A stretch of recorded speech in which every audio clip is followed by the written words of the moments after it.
Hi, this is Dr. Go, and today we are starting the first video in a series of 3 videos on the basics of the bow. The first one is Twinkle Variation C with Kreutzer 8 and 14 for the bow basics. Number 2, Saltano Ricochet to train silent bow change and different singing sound styles. This one is more for those aiming for higher professional aspirations. 3, Twinkle Variation D for staccato, saltano, barilage, etc., etc., etc. Okay. Now, for today's video, we're just covering these 3. Variation C for arm basics, Kreutzer 8 for isolation drills, different parts of the bow, and Kreutzer 14 for wrist release, arm movement definition, and the building blocks for what will eventually become the silent bow change. Now, the silent bow change itself, we're going to cover in video 2. It is a basic. Myself and many of my colleagues consider it a basic. It is not an advanced technique or anything. If your basics are strong, it's not difficult. However, your basics have to be strong. Now, is it necessary? If you're playing for fun, no, it's not. If you are looking for higher professional aspirations, again, some people do not have a silent bow change and they play beautifully, so no, it's not necessary. However, it does help. I'm not saying it won't help, I'm not saying it's necessary, but it does help. Okay? So, let's get going, these 3. Okay? So, we have Variation C. Oh, and by the way, I am trying to say okay less. I got that in a comment, and I noticed in my videos, I do say that a lot, especially when I'm at a loss for words. So, I'll try to say the letters okay much less. Okay? So, Variation C, the arm basics. Now, something I didn't cover in my previous Variation C videos, I noticed, was the idea of the hand, the arm actually moving in the shape of a letter C. And this is to effortlessly move the bow towards the bridge. The mechanics of it are going from the frog, the middle of the frog, to the silver winding, from the middle contact point to the bridge. So, okay, you see this motion right here. It's like the top end of, if you imagine a letter C, okay, here, I'm trying to say okay less, but it's really a habit. The letter C here, our right hand will pull towards the bridge here, go straight down, and then push out to keep the bow straight. You see, it's pulling here.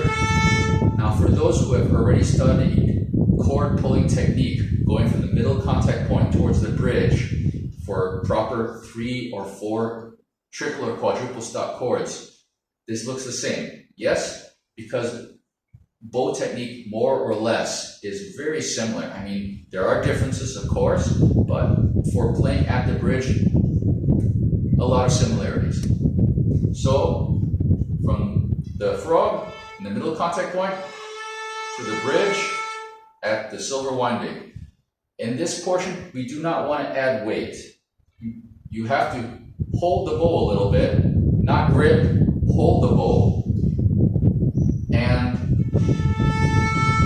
once you make it to the bridge, you can add the weight from the shoulder blade.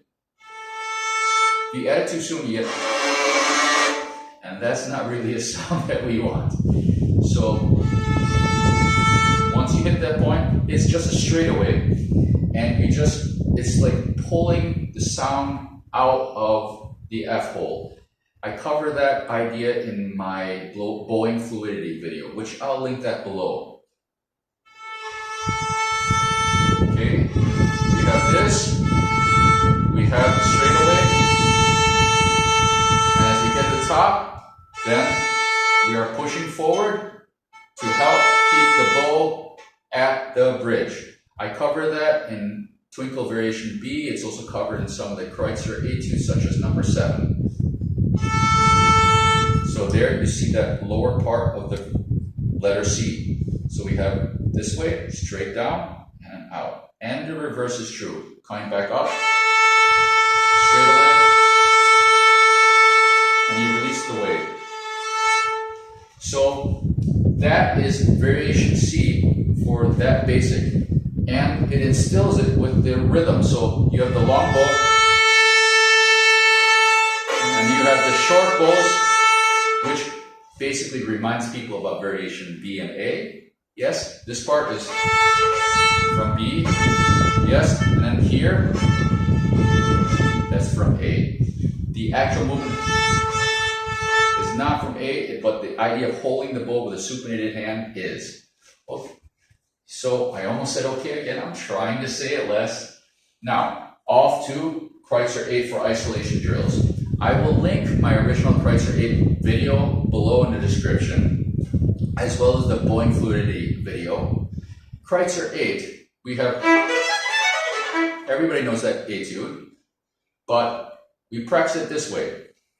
The first two bows at the bridge, whole bow, and we can apply directly variation C to this one. So here to the bridge, pounding the way all the way to get that the nice sound all the way to the tip, and yeah, all hear it, and then all the way back. And from there, sorry, I made a little mistake on the demonstration. The E, then the G sharp, and then in the supinated hand, so that helps to form the wrist, because the wrist is, a lot of students like to break the wrist and then they will run to this. So this little corner of the violin really helps them to maintain the proper wrist position. And then slip down to the fingerboard, and you want smooth finger motion. You don't want, a lot of students will do that, or they will try to cheat and move the elbow. The only thing the elbow should be moving for is because it's attached to the shoulder, and the shoulder changes the string.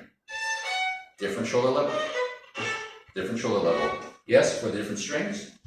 So let's see what this looks like in performance. We have the first note. We add the weight here. Push out to keep the bow straight. Release to the middle contact point with a supinated hand, and now, okay, this is what it should look like. So these two coming together. Now, Kreutzer 14.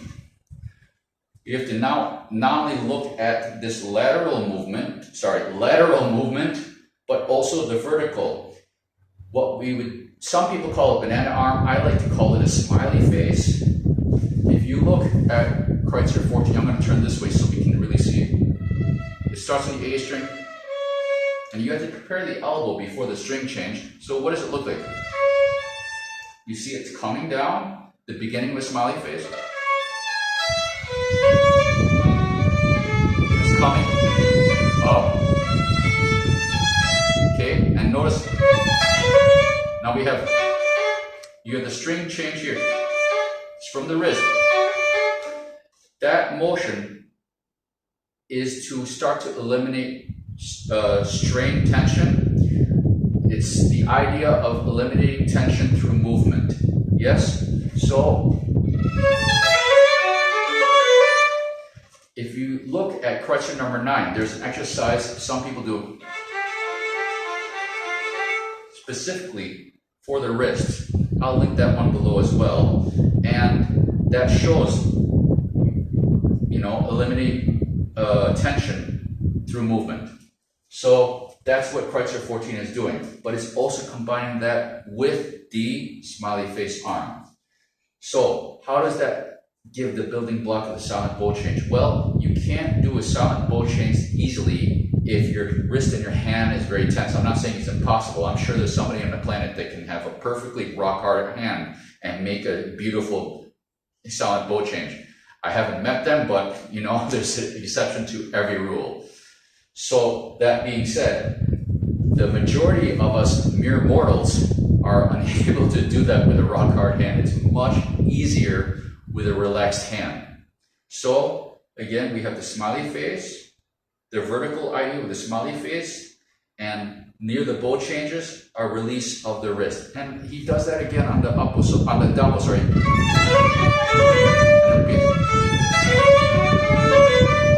Yes? So you see, it's for both strokes, down bow and up bow, that there's a release before the bow change. So those are the three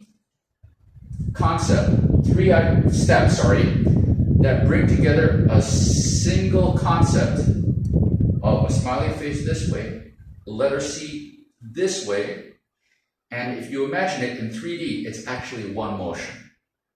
It's nice to isolate them to be able to study each motion and see how it feels in your own arm, because let's face it, everybody is different.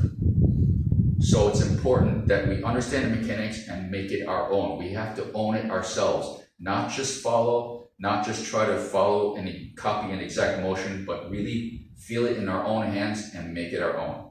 And again, if there's anything that I'm saying that is contrary to what your teachers are telling you, please ignore me and listen to your teachers, because they know best. But if you don't have a teacher at this time, or you just want to do some exploration, some experimentation, this is a great place to start. I hope you found something useful in this video, and I wish you all the best on this journey on this wonderful instrument. Cheers.